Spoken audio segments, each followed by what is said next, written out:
मेरे पास कहते हैं चंद दकीके हैं, इसलिए कि मुझे एक जगह और पहुंचना था। मुस्लिम परवेज साहब से भी माजरत चाहता हूं। मैं चंद गुजारिशात हैं। आज हम जिसका दिन मना रहे हैं वो रहमतुल मुस्लिमीन नहीं है, वो रहमतुल लिल आलमीन है।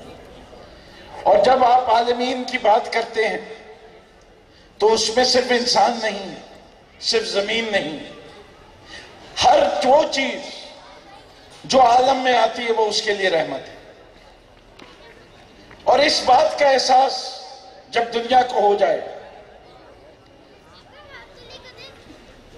कि हजरत मुस्तफा सल्लल्लाहु अलैहि वसल्लम सिर्फ मुसलमानों के नबी नहीं, वो खुदा की मखलूक में सबसे बेहतरीन मखलूक है।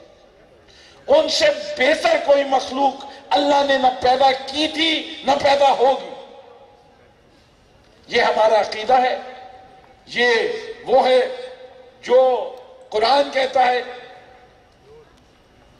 और कुरान को हम उम्मुल किताब मानते हैं। और अभी तक इस मुजिंदा मौजे को किसी ने उसकी नफी नहीं कर सका। अब उस रहमतुल लिल आलमीन ने, मैं अपने इन बच्चों से मुखातिब होना चाहता हूं कि जिंदगी में कोई मुसलमान असल मुसलमान नहीं होता कि उसने नमाजें बहुत पढ़ी, कुरान बहुत खत्म किए, रोजे बहुत ज्यादा रखे। नबी ने वो काम किया मेरे बच्चों अपनी रिसालत के ऐलान से पहले जो हर शख्स कर सकता है। उन्होंने सिर्फ ये कहा कि सच बोलो, सच बोलो, सादिक और अमीन हो जाओ। ये पैगाम सिर्फ मुसलमानों के लिए तो नहीं। जब उन्होंने खिताब किया था 25 साल जिंदगी गुजारने के बाद, जिसमें उन्होंने ऐलान नहीं किया, तो उन्हीं लोगों से यही पूछा कि अगर मैं ये कहूं कि यहां दीवार के पहाड़ के पीछे एक बड़ी फौज है, तुम मानोगे कि नहीं? तो उन्होंने क्या कहा, हमने हमेशा आपको सादिक को बीन पाया, आप कहेंगे तो मान लेंगे। ये वो चीज है जिसमें आपको कोई तफरका नहीं करना। आप मेरे बच्चों अच्छे इंसान बनने की पूरी कोशिश करो।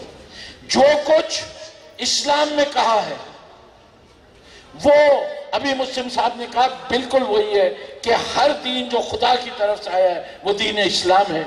और हम मुसलमान ये कहते हैं कि दीन कामिल हुआ, हमारे नबी मुस्तफ़ा सल्लल्लाहु अलैहि वसल्लम जो हमारे आखिरी नबी हैं, इनके बाद कोई नबी आएगा नहीं, कामिल हुआ वो दीन।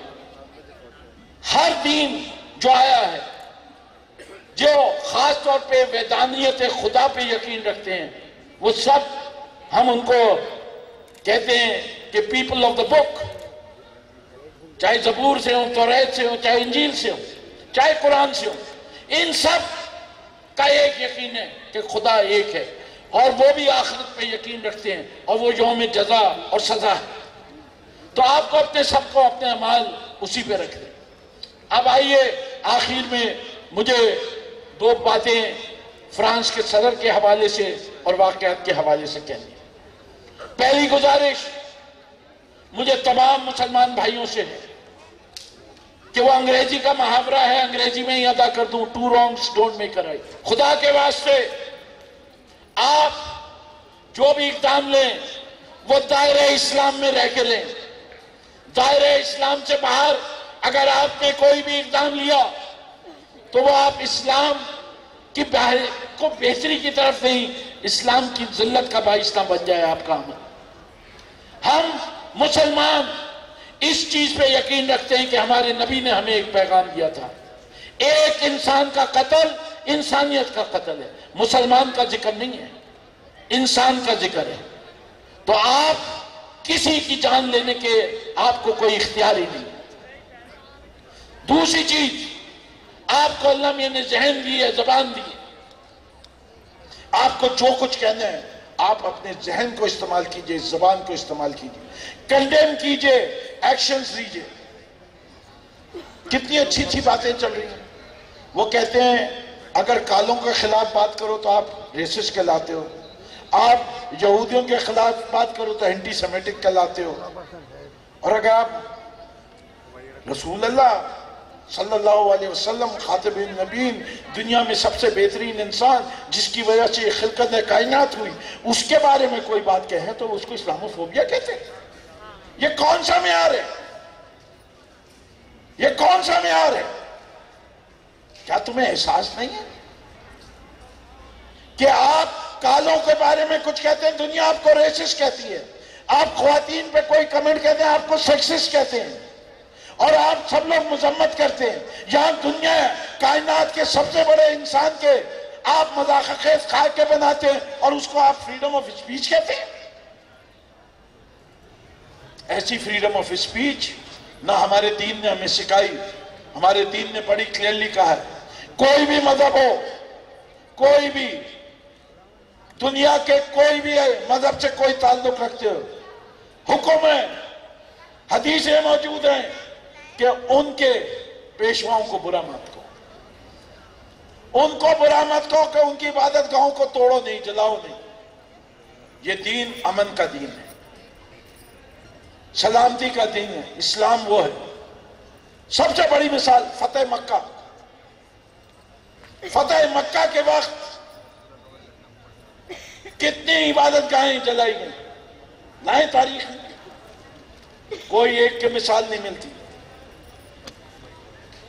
कितने लोगों को मारा गया, कत्ल किया गया, उन लोगों को भी नहीं किया गया जिन्होंने रसूल अल्लाह सल्लल्लाहु अलैहि वसल्लम के रिश्तेदारों को तकलीफ पहुंचाई थी, कत्ल किया था, चचा को और करीबी दोस्तों को। आम माफी, यह है मजहब इस्लाम। लेकिन हम वो भी नहीं है, इससे कि जब दीन हुआ एक गाल पे लगे तो दूसरा गाल हाजिर कर दो। ये हमारा दीन हमें नहीं सिखाता। हमारे दीन ने कहा दफा करना है, और जब एक दफा मुसलमान को हुक्म नहीं है जारियत करने की, लेकिन एक दफा अगर हुक्म यह है कि तुम पे कोई जारियत करे तो उसका जवाब वैसे ही होना चाहिए। फिर लड़ो तो हम पहले सदर मैक्रोन साहब से कहते हैं हमें ललकारो नहीं, इससे कि तुमने हमारी इज्जत को भी लड़काया, हमारे उस पहलू को तुमने ठेस पहुंचाई है। जैसे कि मेरी बहन भी कहीं कह के जा चुकी है कि हम उस हस्ती को अपने माँ बाप से ज्यादा अजीज और अपनी जान से ज्यादा अजीज समझते। हमारे लिए भाई से सादत है कि हमारी जिंदगी उनके ऊपर निछावर हो जाए। अगर हम उनकी इज्जत की हिफाजत करते हुए मारे जाएं और इस्लाम के ऐन मुताबिक मारे जाएं तो हम अपनी जान का नजराना हर वक्त पेश करने को तैयार हैं। लेकिन हम इस बात की भी जमानत लेते हैं कि पाकिस्तान के अंदर हमें अपने महाफिज उन भाइयों को जो आज किसी तरीके से ये समझते हैं कि फ्रांस में जो कुछ हो रहा है वो उनके ऊपर असर अंदाज होगा, नहीं होगा। मेरा घर खुला है आप सबके लिए, आपकी हिफाजत के लिए मैं हाजिर। मेरे मैं समझता हूं जितने भाई यहां खड़े हैं सब हाजिर। इससे कि जहालत का मुकाबला करना है।